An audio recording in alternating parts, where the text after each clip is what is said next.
నమస్తే, welcome to బిఎంకే media. నేను మీ మధు. ఈరోజు మనతో పాటు doctor Tippatti Yadaiah, Hayat Nagar GHMC deputy commissioner sir, ఉద్యమకారుడు మనతో ఉన్నారు. అన్న, వెల్కమ్ టు బిఎంకే మీడియా. నమస్తే మధు, ఎలా ఉన్నాను? బాగున్నాం భాయ్ సార్. ఓకే, ఒక దశాబ్ది కాలం తర్వాత తెలంగాణ ప్రజలు బీఆర్ఎస్ సర్కార్ని కాదని కాంగ్రెస్ సర్కార్కి అధికారాన్ని ఇచ్చినారు. సో ఎట్లా ఉంది కాంగ్రెస్ ప్రభుత్వం 6 నెలల నుండి? ఒక విద్యావంతు వేదికగా, ఒక మేధావిగా ఎలా ఉంది కాంగ్రెస్ సర్కార్ విజన్? మనం ఇప్పటికిప్పుడు ప్రభుత్వ పాలన గురించి చెప్పడానికి ఉండదు, బట్ ఇప్పుడైతే పాజిటివ్ ఉన్నది. అది గత పాలకులు ప్రజలకు అందుబాటులో లేరని ఒక అపవాదుతోటి వాళ్ళు మూట కట్టుకున్నారు. అట్లాగే వచ్చిన ఫిర్యాదులను కనీసము స్వీకరించే పరిస్థితి కూడా గత ప్రభుత్వంలో లేకుంటుండే. అప్పుడున్న అర్జీ పెట్టుకోవడానికి సెక్రటేరియట్లో ఒక పేపర్ ఇవ్వడానికి కూడా, అప్లికేషన్ ఇవ్వడానికి కూడా వాళ్ళు అందుబాటులో లేకుండే వాళ్ళు. దానివల్ల ప్రజల్లో ఎఫెక్ట్ పడి జరిగిందని అయితే నేను అనుకుంటాను. ఓకే, తెలంగాణ ఏర్పడి 10 ఏళ్ళు దాటిపోతుంది కదా, తెలంగాణ ఆకాంక్షలు సిద్ధించినాయి? తెలంగాణ ఆకాంక్షలు మొత్తంగా ఏమీ సిద్ధించలేదు. ఏదైతే తెలంగాణ ఆకాంక్షలు ఉన్నాయో, నీళ్లు, నిధులు, నియామకాలు అనే ఒక ట్యాగ్ లైన్ తోటి ఉద్యమం నడిచింది.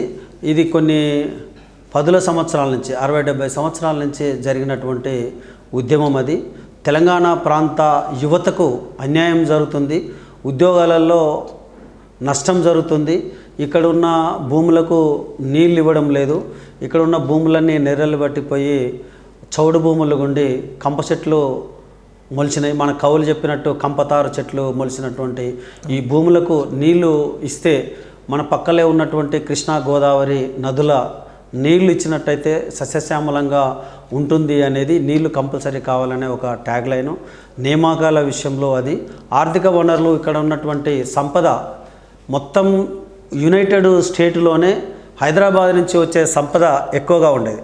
ప్రభుత్వానికి ఒక పెద్ద ఫైనాన్షియల్ సోర్స్, ఇన్కమ్ సోర్స్ ఏదైనా ఉందనంటే అది హైదరాబాదు నగరం నుండి వస్తుండే, తెలంగాణ ప్రాంతం నుంచి వస్తుండే. ఇక్కడ ఉన్నటువంటి వనరులు ఇతర ప్రాంతంలో లేవు.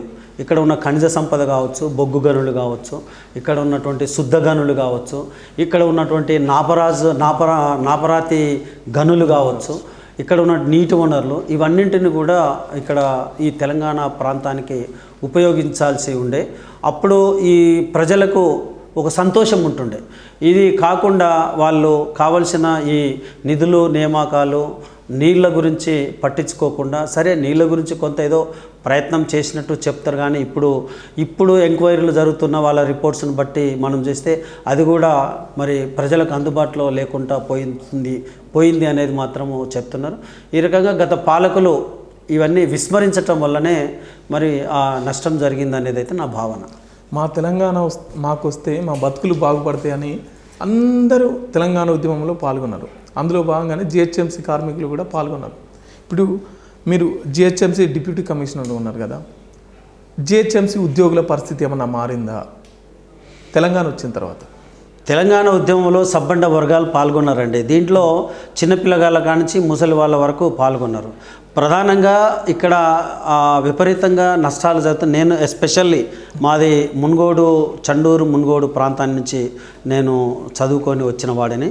మా దగ్గర ఫ్లోరోసిస్, మరి ప్రపంచంలోనే అత్యధిక ఫ్లోరోసిస్ ఉన్న ప్రాంతం మాదే. మేము పుట్టి పెరిగిన గ్రామం. మా ప్రాంతంలో పుట్టిన ప్రతి వ్యక్తికి వంకరకాళ్ళు ఉంటాయి, పాసు పండ్లు ఉంటాయి, పండ్లు పచ్చగా ఉంటాయి. అక్కడ ఉన్న వాళ్ళు మరి పనులు చేసుకోలేని దీనావస్థలో ఉంటారు. ఆ ఫ్లోరిన్ వాటర్ తోటి సతమతమవుతున్నటువంటి పబ్లిక్ ప్రజలు ఉన్నారు. వాటి గురించి కూడా ఎవరు పట్టించుకోలేదు. ఆ తర్వాత ఈ సమస్యలన్నీ నేను ఇంతకుముందే చెప్పినటువంటి ఇక్కడ ఉన్నటువంటి ఖనిజ సంపదలు కానీ, ఇక్కడ ఉన్నటువంటి వనరులు కానీ మనకు కాకుండా ఇతర ప్రాంతాలకు, ఆంధ్ర ప్రాంతానికి దోపిడీ చేసుకొని పోతున్నటువంటి సందర్భంలో మరి తరాల నుంచి జరుగుతున్న ఈ నష్టాన్ని భరించలేక ఒక్క ఉవ్వెత్తున వచ్చినటువంటి ఉప్పెనలాగా వచ్చినటువంటి ఉద్యమము మనం 2000 తర్వాత మొదలైంది. ఆ 2000 తర్వాత వచ్చిన ఉద్యమమే మరి ఆఖరిగా తెలంగాణను సాధించడానికి ఉపయోగపడింది. ప్రధానంగా మేము ఉద్యోగులం 2009లో సిద్దిపేటలో ఉద్యోగ గర్జన జరిగింది. ఉద్యోగ గర్జనలో దీంట్లో ప్రధానంగా మనము చూసుకున్నట్టయితే అప్పటికే యునైటెడ్ ఉమ్మడి ఆంధ్రప్రదేశ్ రాష్ట్రంలో ఉన్నటువంటి పాలకులు ఆనాటి ప్రధానంగా ఈ ఆంధ్ర కమ్మ పారిశ్రామికవేత్తలు ఒక కూటమిగా ఉండి ప్రభుత్వం మీద ఒత్తిడి తీసుకొని వచ్చి వాళ్ళు ఈ ఉద్యోగులకు జరుగుతున్న అన్యాయాలను పట్టించుకోకుండా 14F అనే ఒకటి హైదరాబాద్ని ఫ్రీ జోన్ కింద వాళ్ళు క్రియేట్ చేసుకున్నారు. హైదరాబాద్ అనేది తెలంగాణ రాష్ట్రంలో ఒక జిల్లా, హైదరాబాద్ జిల్లా అనేది. ఈ హైదరాబాద్ జిల్లా తెలంగాణ రీజియన్లో ఉన్నది. కానీ దీన్ని ఉమ్మడి ఆంధ్రప్రదేశ్ నుంచి యునైటెడ్ స్టేట్ నుంచి ఎక్కడెవడైనా కూడా ఇక్కడ ఉద్యోగాలు చేయొచ్చు అని వాళ్ళకు అనుకూలమైన ఒక జీవోని తీసుకొచ్చి 14F అని తీసుకొని వచ్చి రిక్రూట్మెంట్ వందలాది వేలాది పోస్టులను హాస్పిటల్ కానీ పోలీస్ రిక్రూట్మెంట్లో ప్రధానంగా తీసుకొచ్చి కొన్ని వేల మందిని రిక్రూట్ చేసుకొని ఈ ప్రాంత యువకులకు చదువుకున్నటువంటి విద్యార్థులకు నష్టం చేసినారు, అన్యాయం చేసినటువంటి సంఘటనలు మనం చూసినాం. అందువల్ల మేము అప్పటికి మా దగ్గర మొదలైనటువంటి హైదరాబాదు కేంద్రంగా ఉమ్మడి రాష్ట్రానికి హైదరాబాద్ కేంద్రం అయినప్పటికీ ఈ హైదరాబాదులో ఉద్యమమే లేదని ఆంధ్ర ప్రాంత నాయకులు, అక్కడ ఉన్నటువంటి పారిశ్రామికవేత్తలు, రాజకీయ నాయకులు ఎద్దేవా చేసేట్టుండదు. ఆ సందర్భాన్ని మేము 2009 ఎప్పుడైతే ఉద్యోగ గర్జన సిద్దిపేటలో జరిగిందో లక్షలాది మందితోటి ఉద్యోగులతోటి మేము సభ జరిపినాం.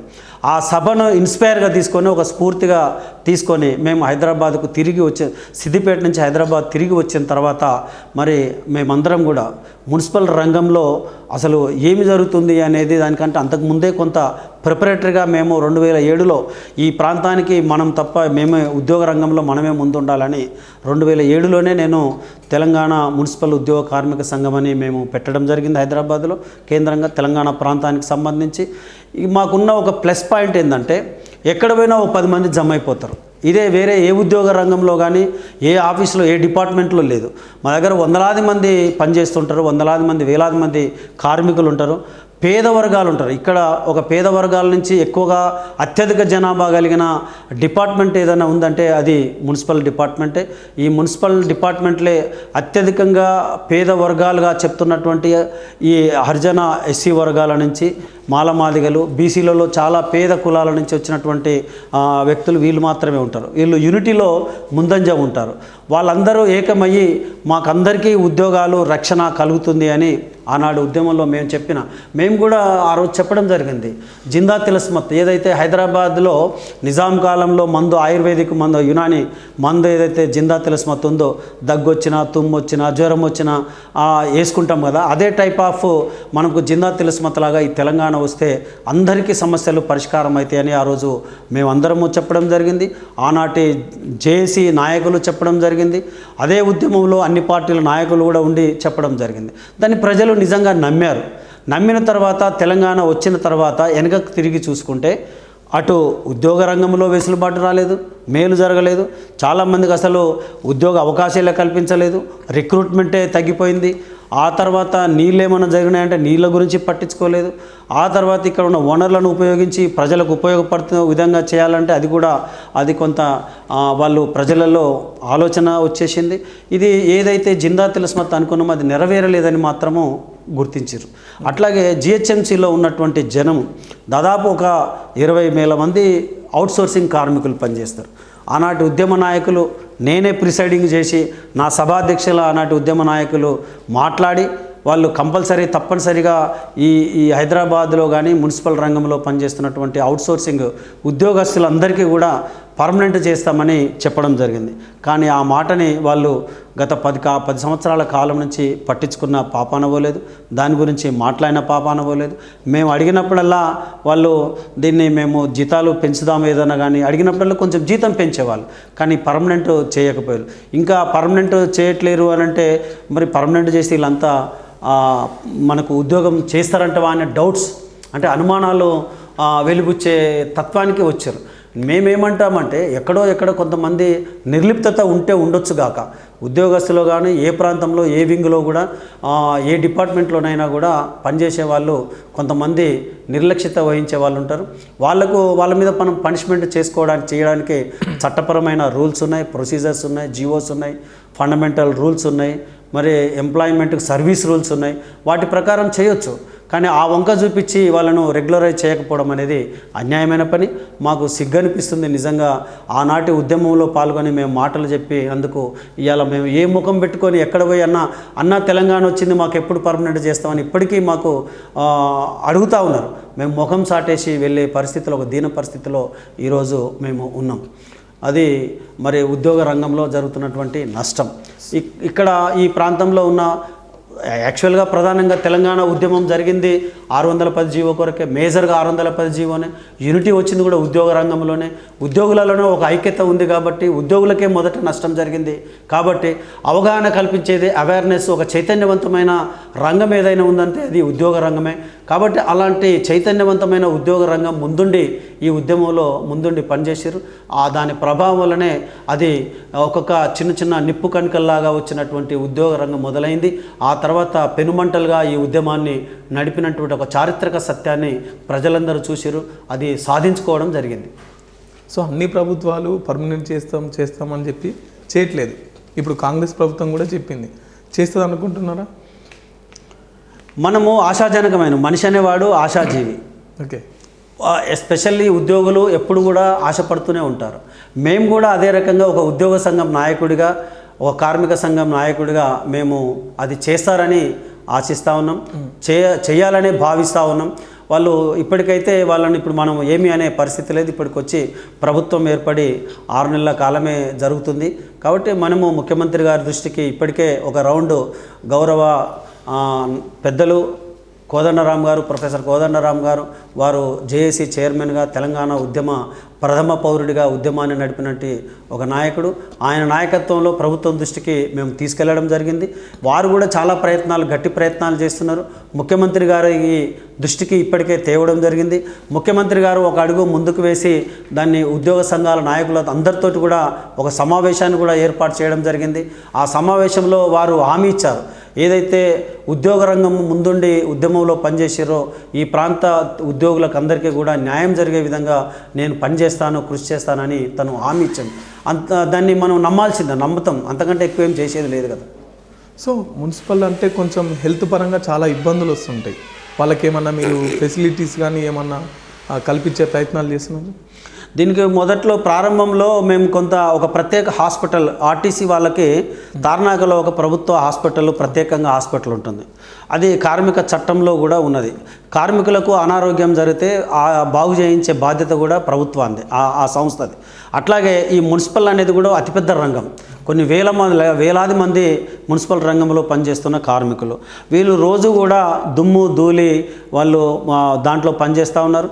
ఎస్పెషల్లీ జిహెచ్ఎంసీలో పనిచేసే పారిశుద్ధ రంగంలో పనిచేస్తున్నటువంటి ఉద్యోగులకు, కార్మికులకు ఎక్కువగా టీబీ వస్తుంది, ట్యూబర్క్లోసిస్ వస్తున్నది. వీళ్ళకు అది దుమ్ము ఊడ్చేటప్పుడు ఆ వెళ్ళిన దుమ్మంతా డైరెక్ట్ వాళ్ళ లంగ్స్లోకి వెళ్ళి వాళ్ళ లంగ్స్ పాడైపోయి అనారోగ్యానికి గురవుతున్నారు. టీబీ వ్యాధితోటి చాలామంది ఉన్నారు. అట్లాగే తెల్లవారుజామున అందరూ నిద్రపోతున్నారు, ప్రపంచమంతా నిద్రపోతారు. తెల్లారగట్ల 5 గంటలకు అందరూ నిద్రపోతుంటారు. కానీ మా వర్కర్ వచ్చి రోడ్డు మీద తన కుటుంబాన్ని వదిలిపెట్టి, తన పిల్లల్ని వదిలిపెట్టి, తన భర్తను వదిలిపెట్టి, తన భార్యను వదిలిపెట్టి ఈ కార్మికులు రోడ్డు మీద వచ్చి ప్రజల సంక్షేమం కొరకు, ప్రజల ఆరోగ్యం కొరకు వీళ్ళ ఆరోగ్యాన్ని పణంగా పెట్టి రోడ్లు ఉడుస్తూ ఉంటారు. చాలామంది యాక్సిడెంట్లో, నిద్రమత్తులో చాలామంది వెహికల్స్ నడిపే వాళ్ళు చూసి కళ్ళు నిద్రపోతున్నప్పుడు తెల్లవారుజామున చాలా యాక్సిడెంట్లు జరిగి కొన్ని వందల మంది చనిపోయినటువంటి ఒక దీన చరిత్ర ఇక్కడ జిహెచ్ఎంసీలో కానీ మున్సిపల్ రంగంలో ఉన్నది. వాటన్నింటికి ఎప్పటికప్పుడు కనీసము వాళ్ళకు ఆరోగ్య వసతి కల్పించాలని మేము డిమాండ్ చేసినాం. ప్రత్యేక హాస్పిటల్ ఏదైతే ఆర్టీసీ వాళ్ళకు ఉన్నదో ఆ ఆర్టీసీ వాళ్లకు ఉన్నంత విధంగానే మున్సిపల్ రంగంలో కూడా ప్రత్యేక హాస్పిటల్ కావాలని మేము అడగడం జరిగింది.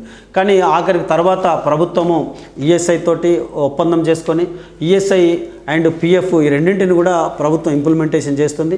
చాలా పోరాటాల ఫలితంగా ఉద్యోగస్తులు, మేము ఉద్యోగుల జేఏసీ నుంచి చేసిన పోరాటాల ఫలితంగా ఈరోజు కార్మికులకు ఎక్కడైనా ఏదైనా ఇబ్బంది, యాక్సిడెంట్ జరిగినట్టయితే కొంత వెసులుబాటుగా మెడికల్ ట్రీట్మెంట్ జరుగుతుంది, కానీ బీమా పథకంలో ఇంప్లిమెంటేషన్ చేయడంలో విఫలమవుతున్నది, అది అందడం లేదు. ఆ చదువు వాళ్ళు యాక్సిడెంట్లో చనిపోయిన కుటుంబానికి, వాళ్ళకు పిల్లలకు కానీ వాళ్ళ కుటుంబానికి నష్టం జరిగిపోతుంది. మెరుగైన ఏదైనా ఒక పర్మనెంట్ శాశ్వతమైన ఆర్థిక వనరులు వాళ్ళకు చెందే విధంగా ఉండాల్సిందే. ఆ రకంగా చర్యలు తీసుకోవాలని మేము ప్రభుత్వానికి కూడా విజ్ఞప్తి చేస్తూ ఉన్నాం. సో జిహెచ్ఎంసీ కార్మికులు అంటే ప్రభుత్వ ఉద్యోగులు అయినా కూడా జిహెచ్ఎంసీ వాళ్ళనంటే కొంత చిన్న చూపు చూస్తారు. అంటే వాళ్ళు దళితులు, చిన్న కులాలు, తక్కువ కులాలనా, లేకపోతే జిహెచ్ఎంసీ కార్మికులు అంటేనే అంతనా?